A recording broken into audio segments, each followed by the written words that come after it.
He got the idea after flicking through that book by William Wordsworth, A Guide Through the District of the Lakes.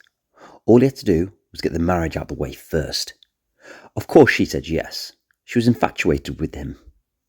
He saw her only as a means to an end, a comfortable life, very comfortable. He would never have to work, oh no. Her father was incredibly wealthy, and it would be unbecoming, disgraceful even, if her husband had to go out and earn his bread. No.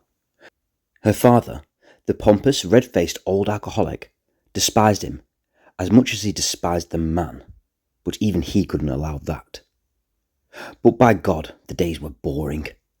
Fortune hadn't been old, he imagined. The days drew out endlessly. He needed freedom with it. And being shackled to his wife wouldn't do, no. He needed money and freedom. That was the life for him. So he'd convinced her to forgo a month in France for the lakes instead. It was very fashionable, he assured her. Paris was all the hurrah last year, dear. Peace and serenity in the hills of England. That's where it's at, my dear, he told her. She rolled her eyes and put up a little fight. He was 10 years younger than her, and devilishly handsome. Oh, if you say so, dear, if you say so, she had replied, going to kiss him on the lips. He turned the cheek instead. When they got off at Windermere Station, she was not impressed. It was raining and surprisingly cold for August. Oh, how fresh the air is out here, he said, loading their suitcase onto the horse and carriage. She stayed very quiet indeed. She never outwardly showed frustration. This was as far as she went. He even felt compelled to give her thigh a rub in the back of the carriage. They stayed the night in an inn halfway between the two lakes, Windermere and Ullswater. There was a bar with a few travellers. The owner was a loud man and a drunk, and she watched her husband get drunk with that man that evening, retiring to their room upstairs by candlelight and reading the latest Dickens, Great Expectations. She thought there was a cruel irony in that title, as she listened to the wind and rain lashing against their thin window. She found it odd that Henry, her husband, was downstairs drinking. It wasn't normally like him. She likened the situation to sailors on the seven seas, with nothing else better to do while surrounded by Mother Nature.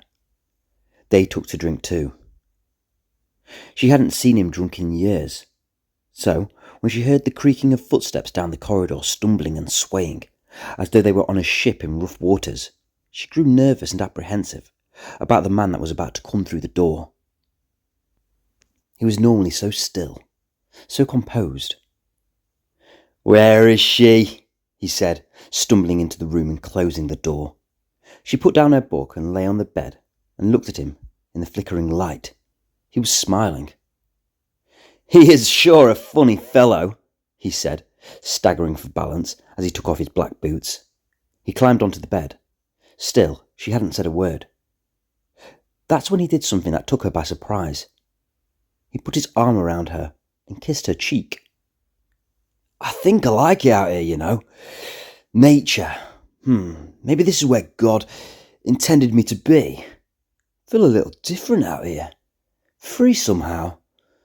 Don't you think it's beautiful?" "How much have you had to drink?" she asked, tentatively, taking his hand, unused to feeling this affection, unused to seeing him smile so much. "Oh, just a barrel, my dear," he said. She could feel him looking at her, his head resting on hers. Then she felt his lips touch her cheek again. He kissed her. She didn't know what to do. Suddenly she felt almost childlike. She wanted to cry. She was feeling something almost real. In that moment, she was forced to accept a reality that she had never wanted to face. Her marriage was a farce, but something real could be had. She turned to meet his lips, and for the first time ever, she felt like she was truly kissing her husband. She felt his hands move on her body, under her breasts for the first time. They weren't thinking, they were feeling. It had taken 3 months, but finally, the marriage had been consummated. She lay in his arms, feeling his snoring breath on the back of her neck, watching the candle flame on the bedside table. She blew it out. The rain slowed softly outside as she faded into a deep sleep.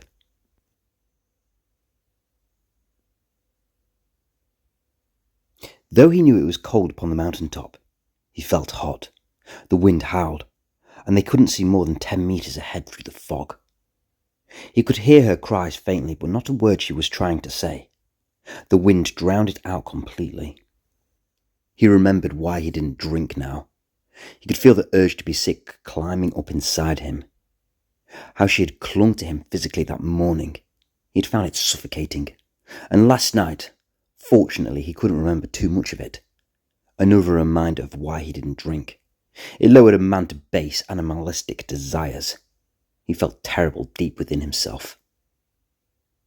He hadn't quite figured out his plan. Just that solitude made it easier. He looked at the rocks on the ground, heavy ones but small enough to fit into the palm of the hand. He looked at the cliff edges. Maybe he could point to something in the distance. Then, when she was off guard, that would be the best way. A fall. Who could argue with that on a foggy day like today? He walked to the cliff and looked out. The edge of a small tarn could be seen below, 100 feet down at least. A gust of wind pushed him back slightly. Then there was a push in his back, and his feet landed on nothing. He was falling through the air. The tarn came into full view. The ground rushed up ever so quick. Then nothing.